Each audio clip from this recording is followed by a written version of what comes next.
யாழில் ஆசிரியை உயிரிழப்பில் பகிர் காரணம். யாழ்ப்பாணத்தில் அதிக வெப்பத்தால் ஏற்பட்ட நீர்ச்சத்து இழப்பால் ஆசிரியை உயிரிழந்துள்ளதாக கூறப்படுகின்றமை அதிர்ச்சியை ஏற்படுத்தியுள்ளது. யாழ்ப்பாணத்தில் தற்போது நிலவும் அதிக வெப்பத்தை தாங்க முடியாமல் நீர்ச்சத்து இழப்பால் பாடசாலை ஆசிரியர் ஒருவர் உயிரிழந்துள்ளார். நேற்று முன்தினம் மதியம் கொக்குவில் ராமகிருஷ்ண வித்யாலயத்தை சேர்ந்த 53 வயது ஆசிரியை உயிரிழந்துள்ளமை குறிப்பிடத்தக்கது. தபால் மூல வாக்காளர்களுக்கான முக்கிய அறிவிப்பு. உள்ளூராட்சி மன்ற தேர்தலுக்கான தபால் மூல வாக்களிப்புக்கான விண்ணப்பங்களை ஏற்றுக்கொள்ளும் நடவடிக்கை இன்று நள்ளிரவுடன் நிறைவடைந்துள்ளது.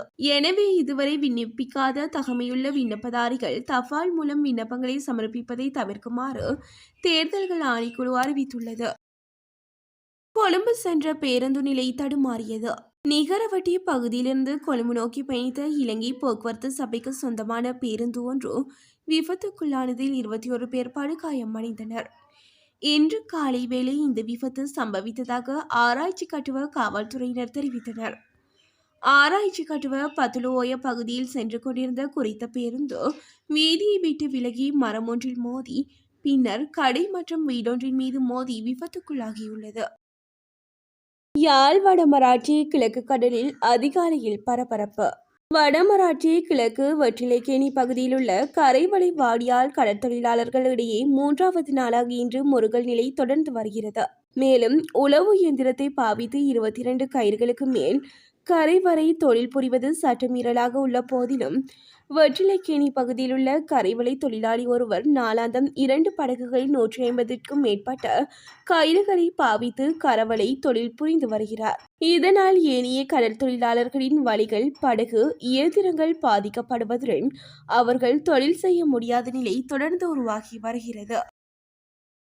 தேசப்பந்து தென்னகோனின் ரிட் மனு. தம்மை கைது செய்யாமல் இருக்க கோரி உயர்நீதிமன்றில் முன்னாள் காவல்துறை மா அதிபர் தேசப்பந்து தென்னகோன் தாக்கல் செய்த ரிட் மனு நிராகரிக்கப்பட்டுள்ளது. குறித்த மனு விசாரணைக்கு எடுத்துக் கொள்ளப்படாமலேயே உயர்நீதிமன்றத்தினால் நிராகரிக்கப்பட்டமை குறிப்பிடத்தக்கது. வெளிநாடுகளில் கொட்டி கிடக்கும் வேலைவாய்ப்பு. வெளிநாடுகளில் பல்வேறு துறைகளில் உள்ள வேலைவாய்ப்பு வெற்றிடத்திற்கு இளைஞர்களை அனுப்பி எதிர்பார்ப்பதாக அனுர அரசாங்கம் தெரிவித்துள்ளது. இதன்படி தென்கொரியா, ஜப்பான் மற்றும் இஸ்ரேலில் இந்த வேலைவாய்ப்புகள் உள்ளதாக தேசிய மக்கள் சக்தியின் நாடாளுமன்ற உறுப்பினர் அஜித் கெஹான் தெரிவித்தார். சாதாரண தர பரீட்சை இன்று ஆரம்பம். மாணவர்களுக்கு முக்கிய அறிவிப்பு.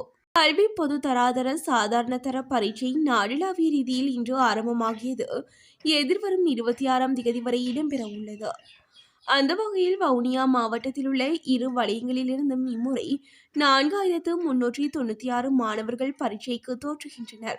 அவர்களில் பாடசாலை பரீட்சார்த்திகள் 2405 பேரும் தனியார் பரீட்சார்த்திகள் 1991 என பரீட்சைகள் திணைக்களம் தெரிவித்துள்ளது.